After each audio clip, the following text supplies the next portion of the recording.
The Guard are winning champions. The Guard are beating FaZe, and the Guard are winning champions. I believe in Trent supremacy. I believe in Valorant. I believe in the whole squad. Even if that Jet pick looked a little crazy on the Fracture, I'm a believer in it, and I do think that this is the Guard of old. And guess what? They've already got the international experience, so they're going to go back and they're going to wipe the floor. Welcome back, folks, here to Valoranting, where usually we would talk about every single region of LCQ, but as we're already an hour and 40 minutes within this show, and there's only 24 hours in a day, let's just focus on one region right now, and that is going to be North America, because we're also blessed with the presence of Anderson in the North American seat to talk about the LCQ. So without further ado, let's go right into the first game that kicked things off, that kicked out the whole clout of the VCT, LCQ, and NA. That is going to be talking about the Sentinels' first matchup against the Guard. And we talked a little bit about it on the show where I was like, okay, I can't wait to have Anderson come on so we could talk about this a little bit here, because when we look at this series, for me, when I casted this game, I was like, ah, shit, Saya player is still on a Jet. We still have some Killjoy coming into the roster, so we're still going with like the type of like comfort picks that we currently see from the Guard. But looking at this series overall, it definitely seemed that there was a lot of like individualistic, heroic plays that came out from the Guard that really squeezed through this victory against Sentinels. But was there anything else that you saw, Anderson, looking at this series? When you look at the series, something interesting to note is the fact that Guard didn't win any clutches. There is not a single. Maybe they won one, but if I'm remembering it correctly, there's not a single 1vx that they actually took home, which means that their players, when they were playing, there's a lot of hero moments and a lot of like good trading. Trent obviously was just absolutely fantastic, and to me, it looked like the Guard had a good game plan around what Sentinels was going to do and how they were going to play, and they were able to actively apply that real time, because they like. We just saw they were down in the beginning when they were playing, and they had to crawl their way back. Yeah. And Tanner, when we're looking at this series too, a lot naturally came out through social media, even from the Sentinels account in itself. We're like, oh, maybe Shroud shouldn't have like planted so much or tried to plant so much overall. But I actually had like I've rewatched that match on Icebox, and am I wrong? Are my eyes too old where I'm like, Dapper did actually try to plant the spike a lot for the team, but kept dying. So it came down to a responsibility of Shroud to try to do that for that team. And everybody just went for that meme to just want to be at Shroud's throat for planting for the team. Yeah, and that's so tough, because I think what may have happened, if not necessarily in this situation, right?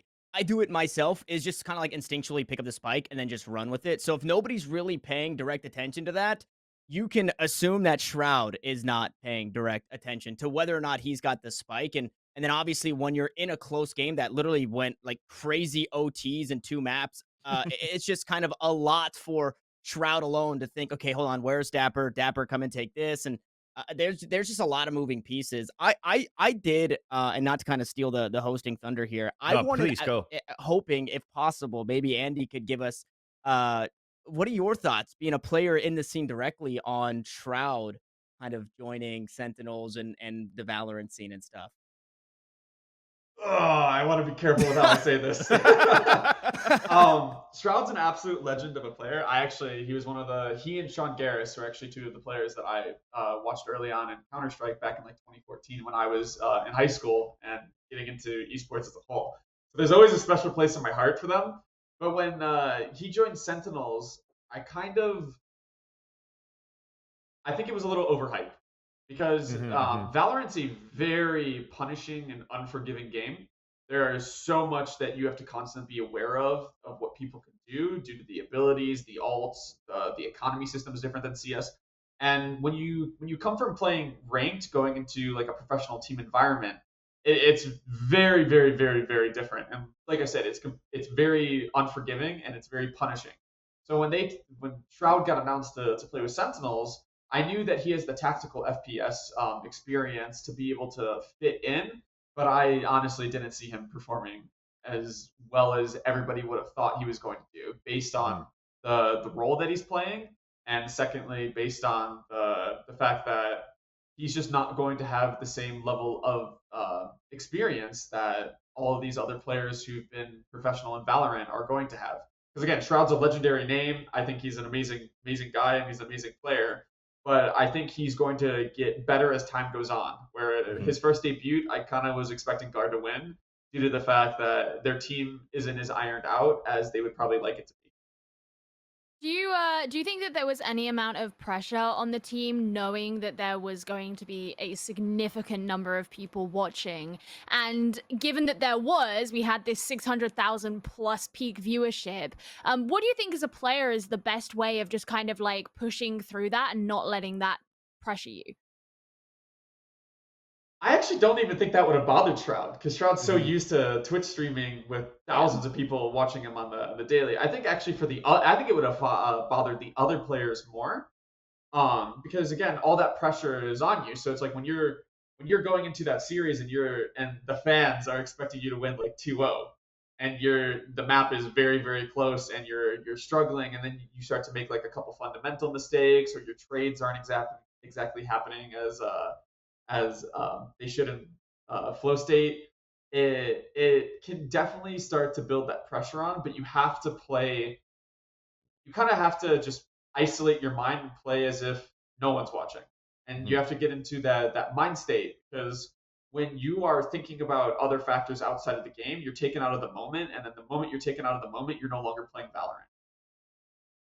Okay. And then talking about Shroud, if you want to stay on that topic, because you were mentioning, Anderson, that he maybe wasn't as impressive on that first matchup, but on the second series when they played against Shopify Rebellion, this man was on the top all over. But is it more on Shroud's performances or Sentinels looking like they've improved from match to match, or is it more on Shopify Rebellion that it was a matchup that it was theirs to lose? This is where again it's a little bit of a hot take. Keep going with the And hot takes, we man. That's why we got a yeah we podcast, man. on NA we scrimmed Shopify Yeah. multiple times, and they were kind of underwhelming with what their game plan was and how they were approaching it. And again, it's a scrim; they could be practicing their own thing. But when we were playing them, they were quite easy to read, and it wasn't as difficult as it probably should have been. So Mhm. it's not to discredit Sentinels. I think Sentinels is an extremely talented team, and I think that they, like Shroud again, played very very well. But it could Mhm. be a repercussion of multiple different factors. It could be Shopify was having a really bad day, or their game plan wasn't as thought out and diverse as they would have hoped it was, and Sentinels was just able to just collateral damage them. Because Sentinels is one of those teams where they go for a lot of engagements, and if Sentinels is just winning those engagements, they're going to keep on pressuring you. So if Shopify didn't have a response to that kind of pressure, which they didn't, they just lose, which is kind of what happened. Mhm. And I think that's good for Sentinels, but I think as they go further and further in the bracket for LCQ, they're going to be challenged more on tactical depth rather than brute force power. Yeah, so how much okay, so with Sentinels kind of making these changes, Shroud comes in, kind of an unknown, needs some time on the roster. They also picked up Zelsis, right? And Zelsis I thought had been a pretty standout player, especially in his role, kind of playing as that flex the assists on the KO.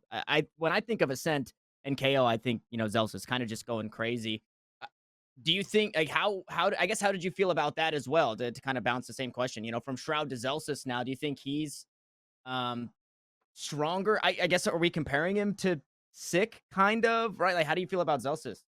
I thought Jordan was going to be a really good pickup because he's the kind of person where on V1 he was demonic. Mhm. He was Mhm. constantly Mhm. the person. Like when you think of V1, it wasn't like you're not really scared of Penny, you're not really scared of Effie's, but the one who was constantly being like a name to be reckoned with was Zelsis.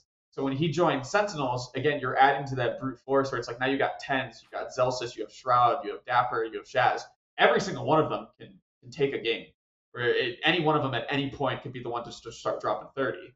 So the only difference between Zelsis and Shroud, though, is Zelsis has been playing T1 for over a year and a half, almost 2 years at this point, where Shroud had just joined. So I expected Zelsis to perform as he did, where with Shroud, it's kind of like questioning to kind of see how his consistency is going to be there throughout the rest of these series to come.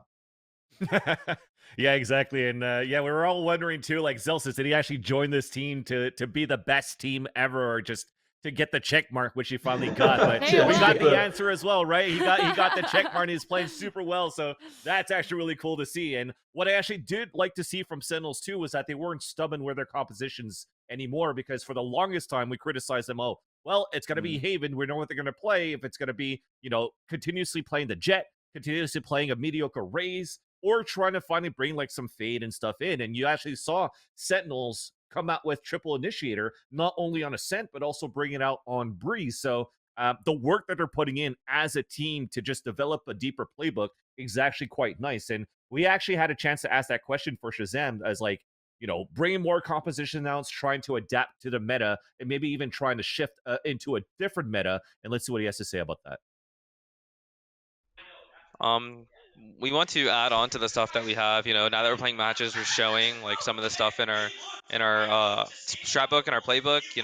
We have the benefit of not having any matches played with this roster before, so people didn't know what to expect. And now that we're showing stuff, it's time to switch stuff up. It's time to like capitalize on this time to change stuff up and not let teams read us. Yeah, no, I agree. I mean, it's part of the nature of like competition. It happens in every sport, every esport, and that's part of the thing. Like you have to switch up your stuff now that the more that you display what you have to constantly innovate and change stuff up. Yeah.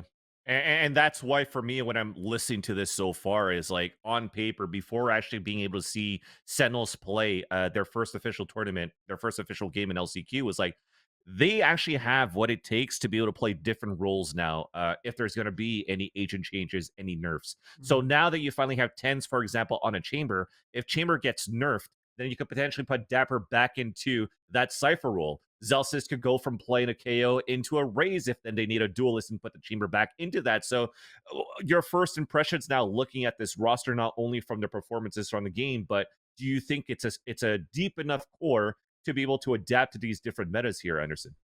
Oh yeah, definitely. The roster before, it was kind of sick flexing to everything. Exactly. And everyone was like, "What can't Sick do? He plays smokes. He's an initiator.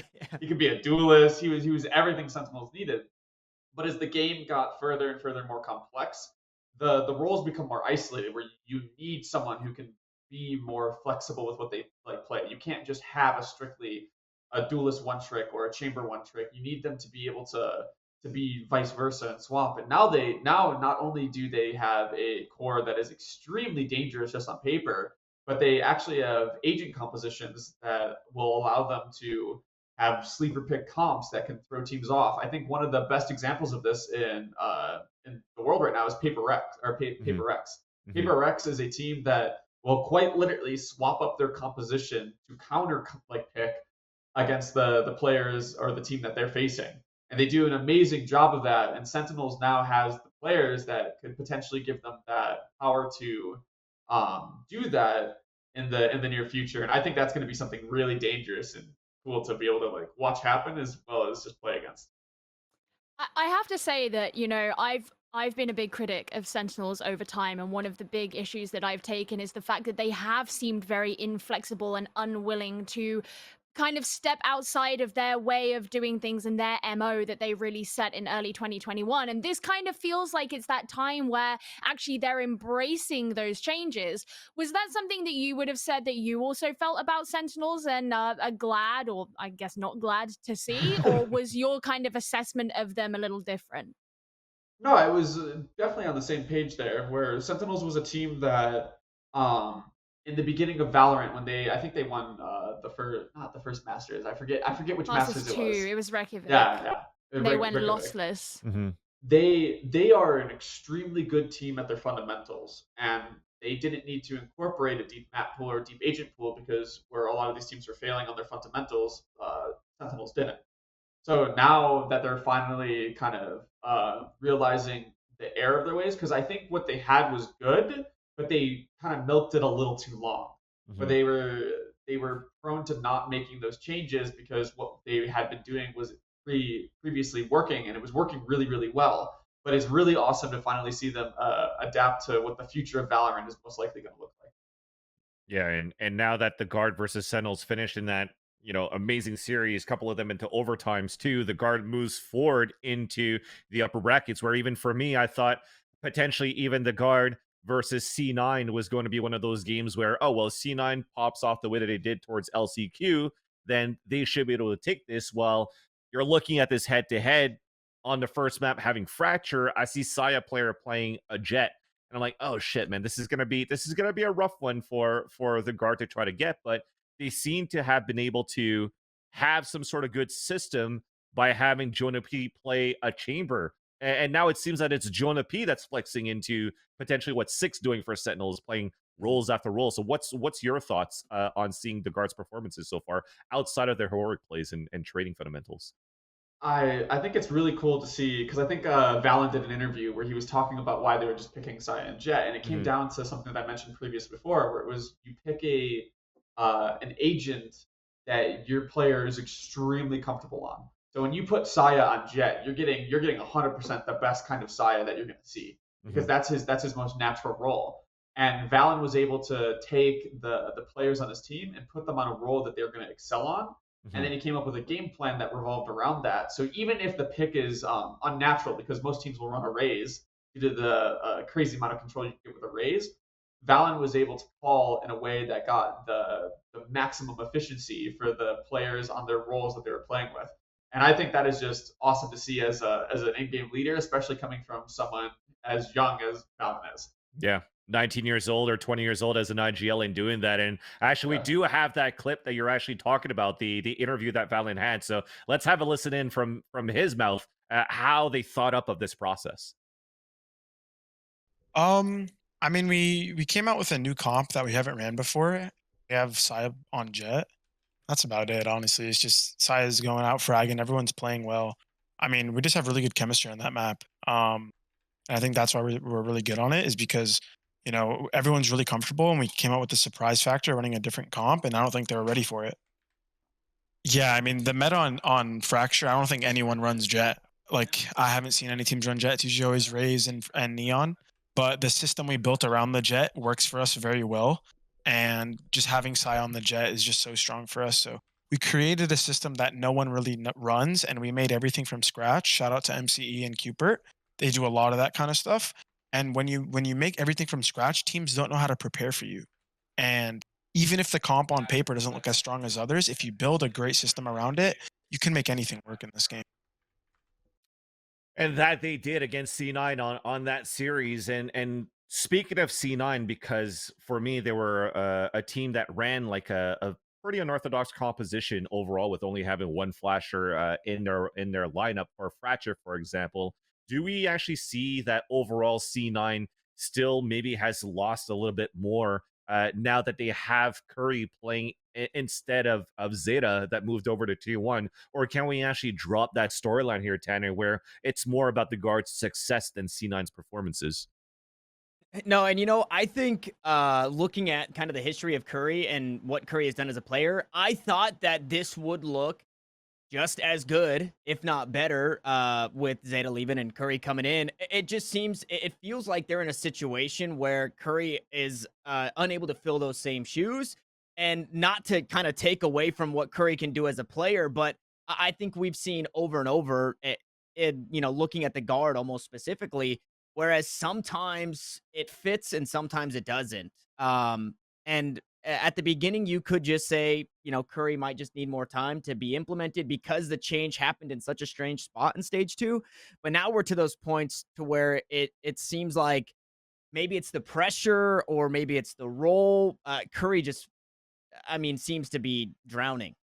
I feel like one of the things that you have to kind of consider with stuff like this is it's not even necessarily an indictment on his ability as a player, but sometimes it can come down to things. And maybe, Anderson, this is something that you can have some input on, given that of all of us, you're the only one who's played in a team. But like, I played for Egg Enthusiasts for the Boomerang tournament. If that's what you want to, written on your grave, that's fine. But like, I think he's done a bit more than you, fans. True. But I think sometimes it comes down to also like for example, like intuitive decisions, like, decision A, Zeta may not have needed to be told to do, whereas Curry might do.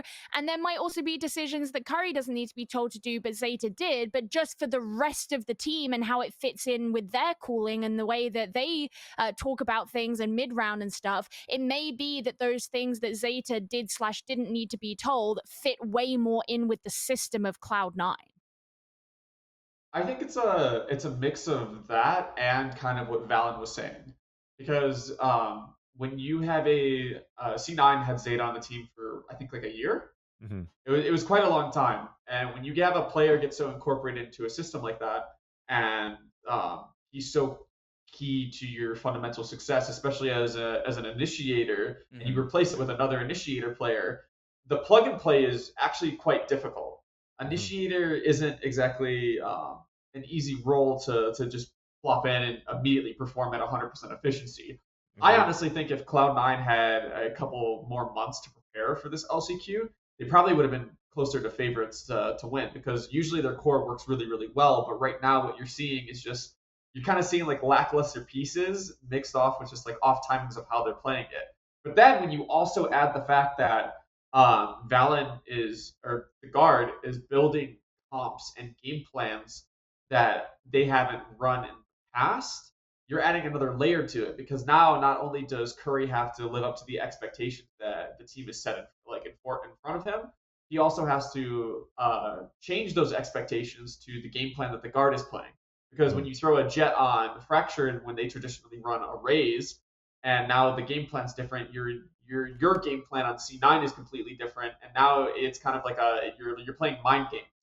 And to be able to perform at the T1 level with little bit of time, and then on top of it, you have to change the way you're playing based on what the enemy team is doing on a comp that you hadn't seen in the past. That's a recipe for disaster. Okay, so and this question to anybody, I would say more directly Vansili or Anderson, because I know that you guys watch games like absolute madmen. And so I was at Astral Clash when this game actually played, and I know Gio had some plans as well, but Valen talked about the Jet on Fracture and doing something different and something comfortable on Saya Player. And then Saya Player actually comes in and kind of lays like a stinker of an egg and bottom frags on the Jet and doesn't really do the duelist job. Is there something else? Is there something that I'm missing that the Jet actually brings into, even in having a poor performance, right? Is there something that is whether it be mental or just around the map in general, that this Jet actually brought to the table in this specific matchup? I could answer that. Yeah, go ahead first, Xander. There's two get out of jail free cards with the Jet and Chamber. So with Raze, when you think about entry pathing, with Jet, it's throw a smoke, dash into it, clear the close angles, or clear whatever angles that you've approached with the entry pathing. With Raze, there's less protection because there's nothing you can hide in. So when you're creating that space for your team, you're going on a specific entry pathing that with specific utility that can't really be changed. Otherwise, you're adding all these like extra variables. So it's like if you were to play like Raze, you're double satchelating into Heaven, you're gonna do it a specific way with your breach utility, and you're gonna like stun Heaven flash to be able to get in there, and you're consistently gonna see the same thing because that's what you've got back at the server. But with Jet, you get this like wild card where like if the plan needs to change, Jet just throws a smoke this way, dashes in, and look both ways, and that Jet most likely is surviving in that smoke. Yeah. Where if you're Raze, you can't do that. So even though Saya's performance may not have been to a traditional, I guess, like carry expectation, his 12 kills, 17 deaths that value you're going to be seeing in other ways, and then that allows your other teammates to kind of do the cleanup, which is why you see like Valen and Nat and Jonah P doing really, really well in the roles, and then Trent supporting. Yep. So that level of that like small change within the character completely changed the dynamic of how you would approach the map, and then makes the defense or makes the attack for Cloud9 a lot harder, because now they have to worry about two potential people opping two separate lanes, and then the gamble stacks, the rotates. They're just going to have so much more map control than you are with Raze. Because with Raze, again, you got to use that Raze to take control, but it's going to be set control. Where with a Jet or a Chamber, it's going to get on this lane, op it, dash away when they come. So this is my question then, because one of the things you mentioned there was the fact that it makes it really hard for Cloud9's attack. But in that map, you can see that Cloud9 actually had a pretty decent run of 6 defensive rounds in a row. My question to you is there a risk of this composition that the Guard have run on Fracture specifically, of having the kind of Neon on Haven effect, where it's really good on one half and is kind of weak on the other, and that's eventually going to get exploited? Yeah, but I think that's like with every single comp. If you run it enough times, I think a big contender of that would be Sentinels. Sentinels ran the same comp for months at a time. Long time. And eventually, slowly but surely, people learned how to deal with it. And then when they were dealt with it, they didn't change. The thing that I like about the Guard is they're willing to change it against the opponent they're playing against. So the moment this like this Fracture game, they played like the Jet. I really wouldn't be that surprised with the next Fractured game they play against a different team. The Jet might not even get picked. And I think that's like a really interesting component to talk about there. And to add on a little bit too about the meta or the comp that they were using on Fracture, even for me, an opportunity to nerd out a bit. If you look at one of the comps or one of the strats that were set up here for the Guard as well, is them not playing a Viper means you're not going to split across like a full wall on your hit on the B site. And the space that you create from Saya into one of the executions was him actually dashing from the top of the B stairs into Canteen, following flashes coming out from their breach, which then allows for them to actually push more towards spawn than to try to fight for the standard execution and take control of Heaven and play the pulse plant. So the pulse plant, usually when you're playing in front for a plant for long B or from arcade, you now allow players to push more and to cut rotations into spawn on top of that too. And the beauty of having that Jet as well on your defense allows you to play a double op setup, which they currently did on Breeze against Sentinels, for example, too. So now you're playing on your comfort picks and you built that system that plays very well to the strengths of your players, because Jonah P could also op, and he's played very, very well. So on different roles, especially on this chamber now. So overall, looking at the Guard's performances, and I want to just throw it out there for anybody to take. Have you been surprised into the Guard's performances so far in the LCQ versus what we've seen from stage 1 to the drop off in stage 2? I would say, kind of based on everything that I know about the Guard and kind of like their practice and what they've been working on, I'm not that surprised for this one. Yeah. Tanner? I don't know. I think I need to see a little bit more, because you have a really close match with Sentinels, and that's a team that you probably should just smash. You should beat the hell out of Sentinels, especially with what they've got going on. And then Cloud9, kind of same thing. If this was Cloud9 of old and the Guard now, I would think, and then Guard beat them, I'd be like, okay, yeah, Guard are back to form. But again, it's their last couple opponents, not to take away from them, but they are obviously working through some things where they haven't been able to play at their fullest power. Or at their peak. So I think, what is it? It's Guard versus FaZe. I think this is going to be like their ultimate test. And if they beat FaZe, Guard are winning champions. There, I'm saying. If they beat FaZe, Guard are winning champions. You heard of MC? He's just saying it because MC's in chat right now, you know? Shout out to Matt right now. But let's move on to that topic as well, because we're talking about, you know, the comfort picks, quote unquote, that we've had from certain players, and you create your own style and basically almost even create your own meta based on that team. And I want to use that specific example on Ascent, because a tweet came out most recently from Slow is Cool, the analyst from Ninth, saying that, you know, looking at the master stage, FPX and PRX probably played the best Ascent because they have a duelist in their comp, being a Raze and a Jet, more specifically for these two teams. Then you look, for example, in North America, where you had a triple initiator setup from EG and from Optic that actually helped them for a bit until they got into the master stage. Then you have 100 Thieves are playing no Sentinels as well, but only 2 initiators. And now, even speaking of the Guard, they're playing the Killjoy still and the Jet still. So what's your thoughts currently on is there a right way to play a map like Ascent so far in the LCQ, Anderson? I don't think it's as clear cut as that. I don't think there's just like a one single way to play Ascent. Like it's like it's like the secret to cooking in the back of your mom's kitchen that you just pull out. You're like, ah, this is how we do it. Yeah, yeah. What I think is happening is these teams develop a game plan around their compositions. Either that's double initiator, zero duelist, or two duelist, or one duelist. And what they try to do is put that like simple sticker where it's like one comp wins everything. But that's not the case because there's certain comps that are direct, or there's certain characters that directly counter other characters. So say maybe your double initiator worked really, really well against a comp that was running two duelists, and they didn't have as much info as you did, so you were able to better rotate and have people on sites when they were hitting, or your retakes were really, really phenomenal. But what against a team that has really good post plans with like their kind of utility, and then suddenly your comp isn't working as much, or like on attack running into that killjoy could be extremely detrimental. But if you know how to disable that killjoy before you're actually going into the attack phase to get onto the bomb plant, and you're using your utility effectively, that could completely change the course of the game.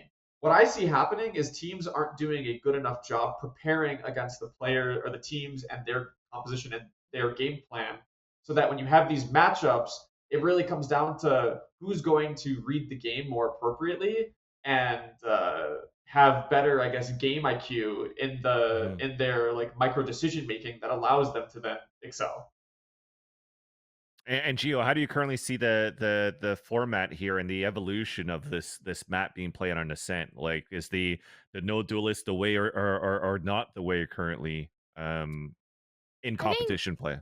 the thing that I feel like I'm starting to notice, and I'm quite happy to see it, is that teams are starting to sort of deviate the way that they play towards what they feel is characteristic and right for them, rather than trying to do what everybody else is doing. There will always be a meta, that's how it works, but I think that teams are starting to play a little bit more individualistically. So I'm actually not necessarily convinced that it's going to be like, oh, everyone's moving back to like at least one duelist because that's the way it should be played. Like, I think that there will be teams who are perfectly happy to play with no duelists. There'll be teams who may try double duelist, I don't know. And the teams that do play with a duelist may decide to play with different ones. And that's kind of what I would like to see, is that we see teams leaning a little bit more into the fact that they understand that their players can be more flexible now, because we've known for some time in Valorant at this point, and it was something that Anderson mentioned earlier,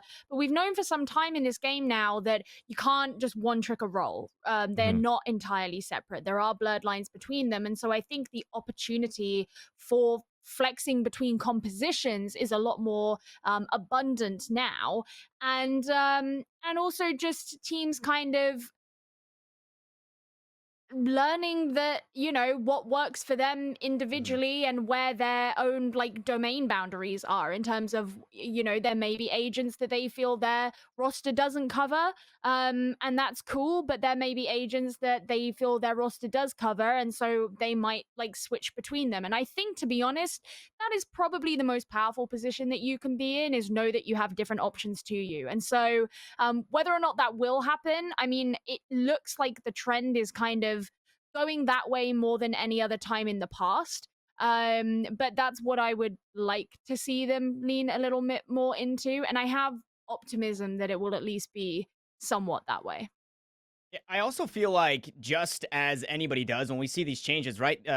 Astra kind of gets nerfed into the ground, or nerfed enough to where people aren't touching her at all. And it's like, wow, the game is moving so fast. So this comp looks so good because look at the chokes on Ascent. We can seize, then we can fragment, then we can paint shells on top of it, and like that's great for defense. That works awesome. And then we fall onto that fallacy that everybody probably had and still has, of Chamber being like, yeah, Chamber sure is a duelist. Like, we can play him attacking side aggressively, and this will work. And on paper, that probably all seems fine. But then as we see it start to play out, it doesn't work for some of these teams. And I think the hardest part about it is, this year, really since start to, coming up on finish here in September, there hasn't been enough time, or I guess scrimbucks are scrimbucks, but the only officials that you're playing and trying these matchups out in, or these comps out in, are the ones that mean the most in the world, right? So it just sucks that you're you're trying it out for your team has to be on the largest of stages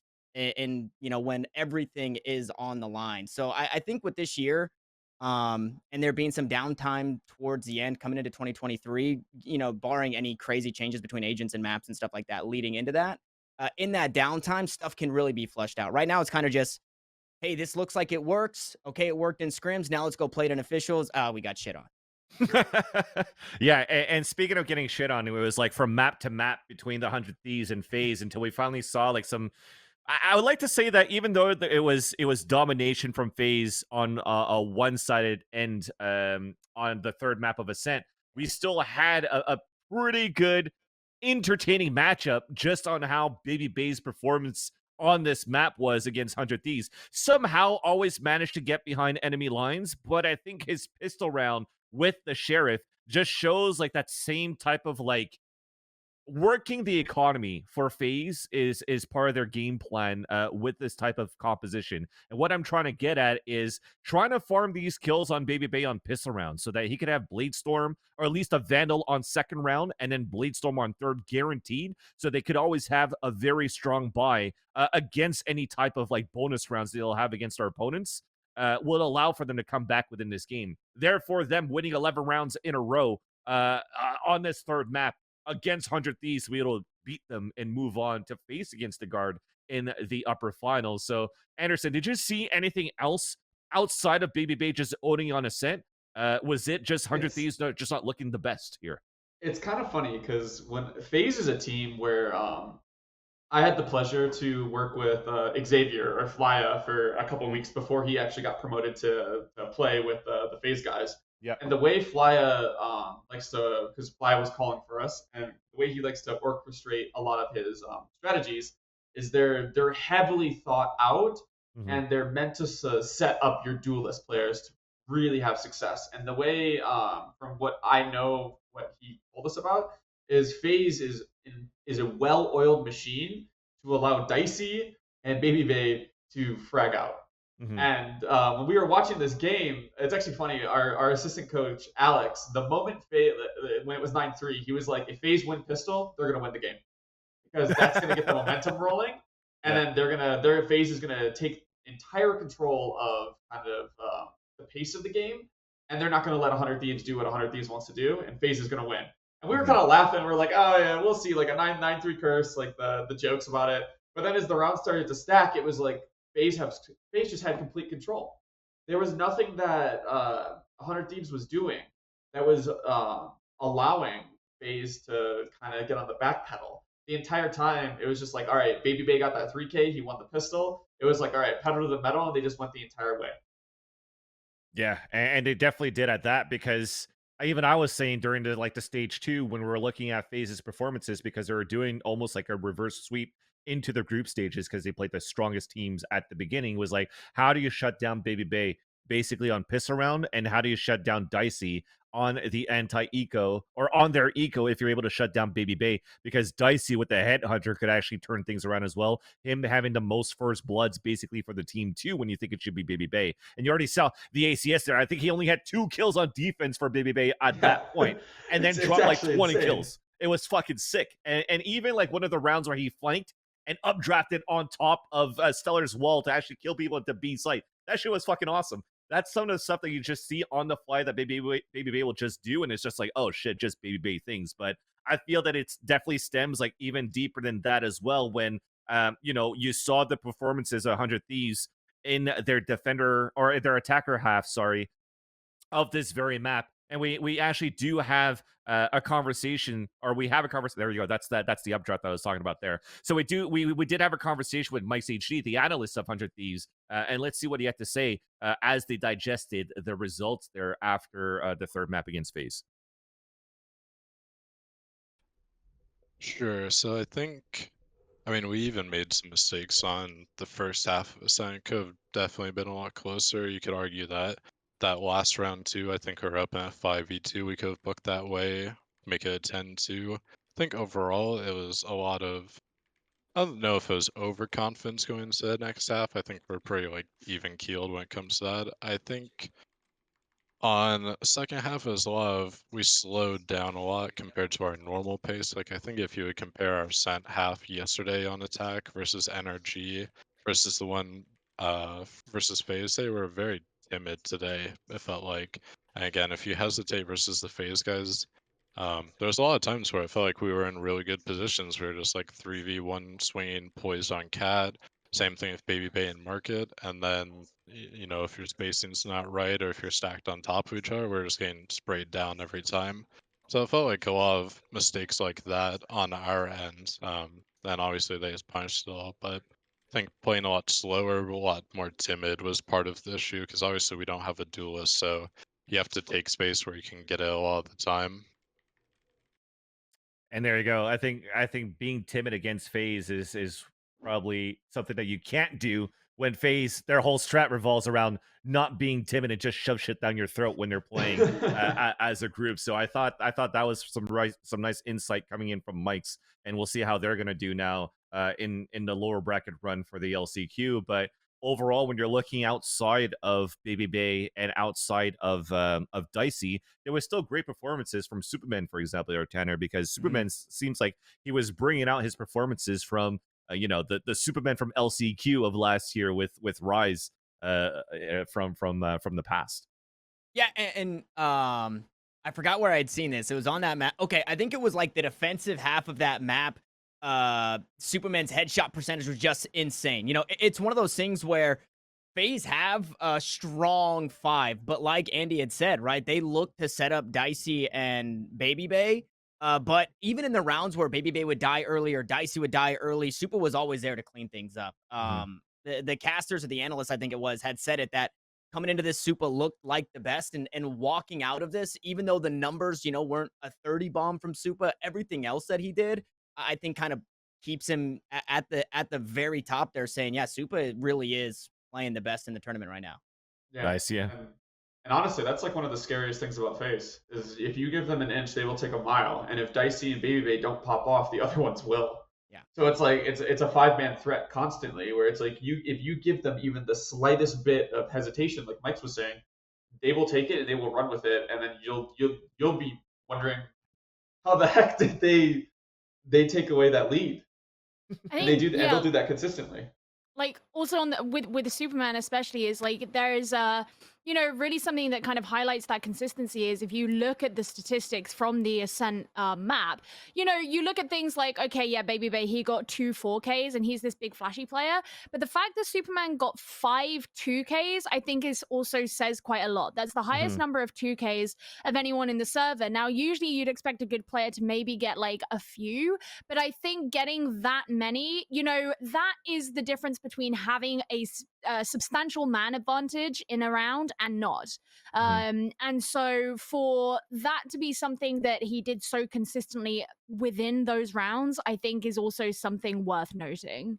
Agreed. Superman, great anchor player as well. And then you have Flya, that's a great initiator, so also good in the clutch. So that means that you are able, as a system for FaZe, to have Baby Bay and Dicey just push that W at the beginning and then have the rest, like almost old school like 100 Thieves style, when it was Asuna and Dicey just die and just let the boomers try to do the job, and FaZe seems to implement that quite well with the Schmiegway, and now we have like a matchup between the guard and FaZe where both teams are looking very confident with superpower play. So I'm looking forward for this weekend when this matchup is going to go live, and I think that's like Thursday or Friday, so that's going to be pretty fucking sick. But we'll stay within the lines of what's going on with LCQ now into the lower brackets, where unfortunately we saw the elimination of Shopify Rebellion when they played against Sentinels.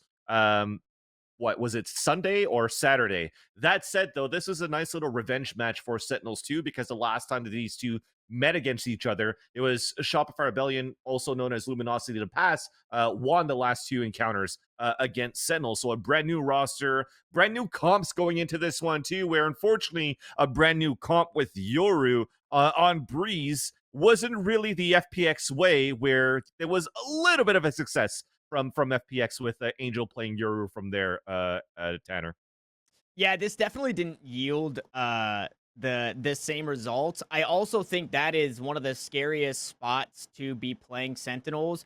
And with the adversity that Shopify was dealing with, I have a buddy who doesn't really watch Valorant, but he's like, "Oh man, Shroud's back at it," and I was like, "Oh well, he looked a little watered down in the first series, but I think, and rightfully so. But I think moving forward, he's gonna look scary as hell, and that's exactly what happened in that series. It's like, that's a really tough team to go against, and then with Shopify, outside of their recent sicknesses, even in just kind of this roster toss up where LG in the middle of everything is like, "Hey guys, we're pulling the plug."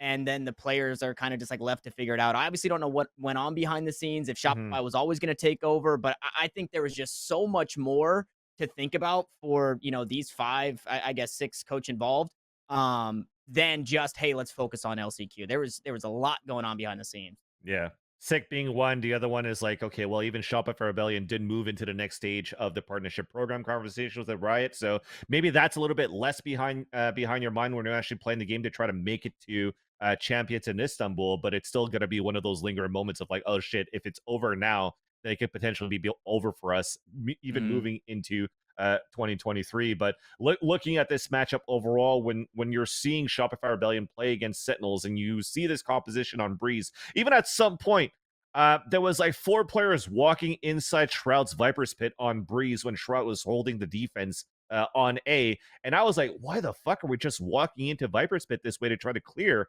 that pit? Is there something that I'm missing in terms of how you want to scale up into this ult here, Anderson? It really depends on the kind of utility that they have. So the thing that I think to note is they do have like pistols. Yeah. And they're not like it's so hard because that Viper's Pit, they're trying to overwhelm them. I know what they're trying to do. They're trying to have like one guy see him and then the rest just surround him because you can do that on gun rounds. But something that Shopify was missing is the utility that usually comes with it. Either that be a drone or a dart, or if you're playing Sky, a dog. But when you don't have any of that utility, you're kind of just walking to your death. And like you got to understand who you're up against too. It's like, granted, we have pistols, we could try our best, but you're against Shroud, and you guys are on an eco, and you're not even sending any kind of bit of utility in there to figure out where he is. You guys are going straight to the grave, unfortunately. Yeah. Thoughts on Euro here, Gio, on the map? Was it like the pick that could have maybe caught Sentinels off guard? Or was like, oh shit, it's like, I know in hindsight maybe it was the worst pick, but looking into it. I was actually like thinking of asking you the same question pretty much because I find I don't know, I'm always a bit of like a Euro skeptic, but I think one of the I don't know, I was gonna say like Breeze is just such a big map, and like I don't know, I think that sometimes like Yoru can just do like a really good job in like smaller like enclosed areas, and maybe it could have also been something that had they put it on a different player. I don't know. It's kind of interesting to me because I was quite critical of Mada back in stage 1 because I didn't really like the way he played KO. And I feel like the Yoru's kind of been the same thing. He didn't really get a ton of value like himself. We didn't see him get like any he actually didn't get any multi kills. At all. And it's just sort of like, could you have brought something better? Probably. And I think that, yes, you can go down the line of thinking of, oh, you know, this is going to take them by surprise. Like, how are they going to deal with this? But like we've discussed, Sentinels are a very skilled team. They have great fundamentals. And ultimately, if you don't personally feel like your best performance is on that agent, it doesn't matter how out of, you know, left field it feels like it could be to your opponent, you're probably not going to perform sufficiently to be able to have that effect in the long run anyway. So I think I would have preferred to have seen Mada on an agent that just he has some more experience on, he feels a bit more comfortable on, and isn't trying to sort of pull the rug out from under Sentinels, because I just don't think it's going to work. I agree because even when you're looking at how Mata played that map too, especially on the attack, and you want to compare it versus FPX, is that at least for Angel, what I like is that they had a lot of nerdy stuff with the decoy to actually get into these sites so that if people shot the decoys, he TPs behind him while the rest are still scaling up on the other end of pyramids if they're coming through mid.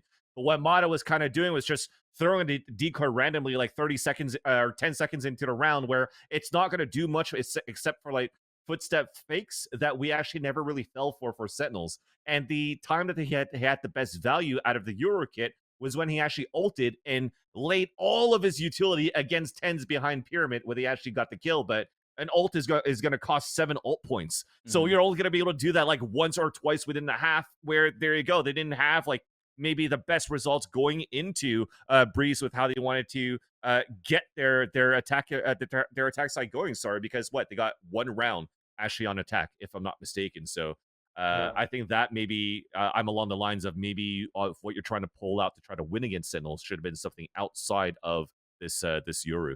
Tanner, you had something to add as well here. Yeah, I think so. It's not specifically about Mata on the Yoru, but it is kind of what the Yoru did to the team. Previously, Mata no longer playing the flex. It's Tig now to play the flex, which puts Moose on the Viper, who was previously playing the Cypher. And I think when they were LG, now Shopify, Moose on anything that's able to play around the map that's the Moose that you want. Although, Meese, I think Meese is the plural.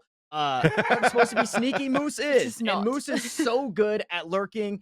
Playing Moose late in mid on Breeze more specifically, and I think that this kind of just handcuffed one of the strengths for this Shopify team, that really on any map, Moose being able to kind of have freedom around it means good things, and you know, not being able to do that here stinks. At least strat wise, it didn't look like it was the best for Shopify Rebellion. But once we got into that second map, I think it's great to talk about individual plays too. And that's, again, talking about Mata, but also talking about Moose. Those 2 players overall on Fracture definitely didn't want to go home. And Anderson, I think you saw the same thing, man. These guys fucking popped off, trying to carry the team on their back, moving into overtime into the second map. It's actually kind of funny because I think fundamentally on Breeze, Shopify's game plan was kind of terrible. They put Mata on a Euro pick, which we've kind of belittled. I don't like kind of like belittling players, but it's kind of sad to see because there's so much innovation you can do with Yoru, and what Shopify did was they kind of just copied what other teams have already done. So it kind of felt like that like old thing where it's like, hey, can I see what you put down? Just don't copy my answer. The person just copies it. That's kind of what it felt like Shopify did on Breeze. But on Fractured, I actually think Shopify played quite well, but there's a couple other factors that go into it where it's like how well is like Shopify with handling pressure versus how well is Sentinels with it. Sentinels probably is going to handle that like a lot better than the players of Shopify due to just like their background and whatnot. So even though Moose and Mata were really popping off, you could see the pressure getting to the other players with their own personal like decision making, or their just overall communication was just slightly off in just a couple of situations, which unfortunately didn't go their way. Yeah, and even when you're looking at the fundamentals or how they ran their preparations, copying the homework of FPX where it didn't work out, in general, the preparation was tough for Shopify Rebellion because, a couple of players were struck with COVID, and, Mac actually had something to say about that as well, where unfortunately they got knocked out, and then they had an opportunity to talk with us. So let's have a listen in and see what he has to say about that matchup. Well, fuck, I mean, I guess I can reveal every secret. For the last 2 weeks, we haven't been able to practice more than 4 scrims with our main team because we got hit by COVID at boot camp. So really just like one person got it, can't come into the office, then another person gets it, can't come into the office, basically for 2 weeks. So our focus this tournament was just to use what we had from before and just kind of fucking, play really loose and play with a lot of teamwork. Unfortunately, I think having no prep wasn't, like minimum time to prep was like the worst thing that could have happened for us. Maybe a day would have helped, but I still think that we severely misplayed both maps that we played today. So I don't think an extra day would have done much for us. I think it was on us today. Yeah, and I even think that, when you're trying to do all that prep for the event, where you were being played with feeling a little bit stale going into stage 2 as well, because at some point, looking at their plays on Icebox, they were still pulling out Arena on Mata, for example, and try to at least just go through the fragging abilities and capabilities of Mata to try to win the round. So you're trying to study a little bit more deep into that, trying to develop that playbook to get ready for LCQ, and then boom, COVID fucking hits. But Anderson, I think you're thinking on something here, so I want to know your thoughts. No, it's kind of that kind of confirmed what I was like thinking with how Mac was saying it. It's they didn't have time to prep, so like again, their Breeze game plan looked kind of outdated. It looked like it was just stuff that the your TPs was stuff that other people have already done. So when Sentinels is playing against that, there's only like when you're playing against a Yoru on Breeze, it's like if it's a team that naturally doesn't run it, you're like, okay, what are they gonna do? And then you start listing off the things. It's like, okay, these are the common TPs done. And if they didn't get a lot of time to diversify their game plan, Breeze handling the way it kind of did kind of makes sense, especially since they weren't able to practice as much. So it's just kind of it's very unlucky for them, and it's overall I can understand how they feel about it. Where it's just like disappointing results based on some circumstances which were in their control and other ones that weren't. Yeah. And I want to talk about one more team here going into the LCQ because we usually talk about all 8 teams, but I told Gio this show is only 2 hours usually, and we're already at 2 hours and a half. And you know she's in the UK, she's got to sleep, man. So let's talk about energy. And it's not your fault, by the way. I understand we're the ones that always talk a shit ton on this show. We're like, oh, it's only going to be an hour show, but we just keep going, you know. But let's talk about energy. For me, I was coining energy to be the ones that are going to win the LCQ, and maybe some people think that I might have a hot take by predicting energy to go all the way. So, Anderson, do you feel that energy is like a dark horse of this tournament, a favorite, or am I just totally off as well on predicting energy? I think they're a very dangerous team. All of their players are extremely talented. Their game plans are usually pretty thorough. It just kind of feels lackluster in some scenarios because I think let me look at this real quick. Yeah, they lost to 100 Thieves, and their loss was kind of a toss, in my opinion. They should have closed out Ascent a whole lot earlier. Icebox should have been closed out earlier. Like they had Icebox before it even was 13-11, but they threw a couple rounds. And then on Ascent, that one definitely should have been theirs based on how they were playing it. They just fucked up a couple of their late round decision making. Yeah. So it kind of feels like Energy has the ability to be that dark horse, but it really comes down to are they going to apply everything at 100% capacity when the time comes to play. Yeah, I like that you didn't mention Bind because they definitely got slapped They by got- 100 Thieves on Bind, man. They got outclassed on Bind. Yeah, 100 Thieves' utility on Bind was fucking sick in terms of timing into that, and I think they tried to implement that as well when they played later on in the brackets too against EG, but they were actually like missing a little bit of those. Like they were trying to do like the orbital strike and seize combos, didn't get any kills out to that. But I think what really shines for this roster is the sheer fragging power of this roster too, because Som's popping off, he's flicking on the shots, but I think most importantly the fundies, you know, we always talk about the fundamentals, but sometimes it comes down to just shooting too. And I think they're training even perfectly. And Hayes also stepped up to the plate in terms of how much he could bring outside of the IGL role. He's fragging out for this team here, Tanner.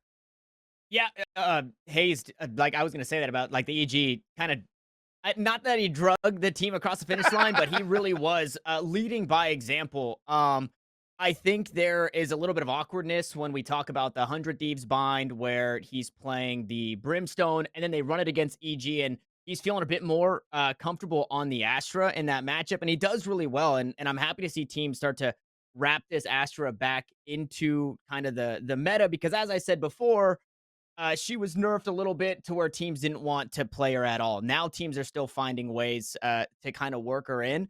I think there is a bit of a weakness because the Astra now feels that it plays a bit more as a site anchor, and on the Ascent, they're running the Astra and keeping the chamber instead of, you know, what we're seeing for most teams playing that killjoy still and finding ways to have a more strict anchor for the squad. So I think there's still some weaknesses there, but I mean, Hayes has been around the block. Maybe he felt a little too close to home on the Brimstone, couple of boomers playing together, and he had to mix it up. But yeah, this team, NRG in stage 1 to stage 2 to now, it's like they've been the best team without being the best team, right? Like looking back at their stage 1, I think what they were 1-4 or 0-5, but it's like you guys look so damn good, but you just keep losing and you just can't get over that finish line. So yeah, dark horse for sure.